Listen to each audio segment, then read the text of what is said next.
Today, we're diving deep into a legal battle where a homeowner's life savings, all tied up in his house, became the prize in a high-stakes game against corporate investors. But you know, this isn't just a story about one house. It's really a case study, a playbook even, for how legal procedure can be weaponized to turn home equity into corporate profit. Let's get right into it. This quote from the homeowner, Jeremy Bass, really gets to the heart of the matter. He's not just saying he lost a case, he's claiming the other side strategically raced to the finish line to make his appeal totally irrelevant. He uses the term fait accompli, which is just a fancy way of saying they created a situation on the ground that couldn't be undone. We're about to see exactly how they did it. Okay, so circle this date on your calendar, March 20th, 2025. This is the flashpoint. On this day, while an appeal was actively pending before Idaho's highest court, law enforcement forces its way into the home. This single event is what many legal experts are now calling a textbook example of equity theft. It's a strategy where the system itself becomes the tool to seize an asset.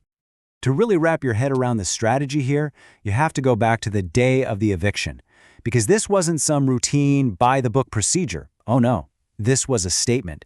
This was a show of force. Just take a look at these numbers. We're talking 5 sheriff's vehicles, another cruiser from the city police, and about 7 officers. All of this converging on a single home. And who were they there for? A dangerous criminal? No. A single homeowner with a completely clean record who was in the middle of a civil legal battle. The scale of this response just feels way off, doesn't it? So why the huge police presence? Well, as this civil rights attorney puts it, this wasn't really about enforcement. The timing, the sheer numbers, it all points to a different goal: intimidation. It suggests the plan was to create a scene so final, so irreversible, that it would effectively end the argument, regardless of what the Supreme Court might say later. And get this, the way they got in is just dripping with symbolism. They didn't knock and use the door. A deputy literally climbed through the front window. And why is that so significant? Because that very window was covered in legal notices Bass had posted, publicly laying out his case against the foreclosure. By climbing through it, they weren't just entering a house, they were physically breaking through his legal defense. Okay, so we've seen the force. Now let's pull back the curtain and look at the players and, more importantly, the prize. Who exactly was fighting this battle, and what was really at stake? So on one side, you've got Jeremy Bass. He's lived in this home for 2 decades, and he was forced to act as his own lawyer, what's called pro se, because he simply couldn't afford legal counsel. And on the other side, 2 LLCs based in Utah.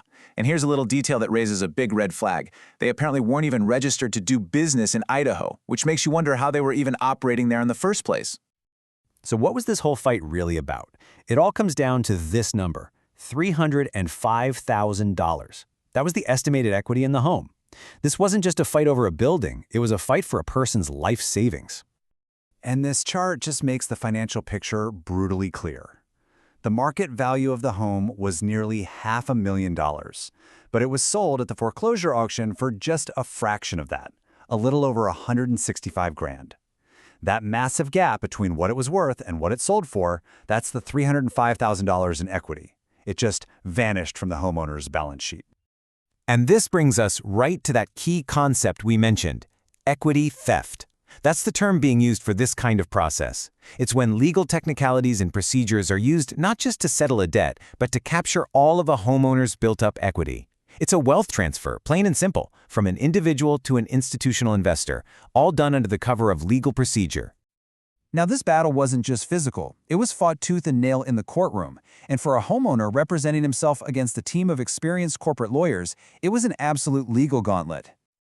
And you know, Bass wasn't just making baseless claims. His defense raised some really serious questions. He presented a document that appeared to prove the original loan had been fully paid off back in 2009. He alleged a signature on a later loan document was a flat-out forgery. He even pointed to irregularities at the auction itself, like bidders showing up with pre-printed checks, almost as if they knew the exact sale price ahead of time. One of the central legal clashes boiled down to the meaning of the word notice. Bass's argument was straightforward. The legal documents plastered on his window gave any potential buyer constructive notice, a legal way of saying, hey, you should have known this property's ownership is in dispute. The company's argument? They said that since Bass physically attended the auction, he had actual notice of the sale itself, and under Idaho law, that's all that mattered. So what's really happening here? Well, one foreclosure expert calls this strategy Notice shell gaming. It's a clever, if cynical, tactic. You deliberately confuse two different types of legal notice, notice of a sale versus notice of a title defect, to create a legal fog that hides the potential flaws in your own case.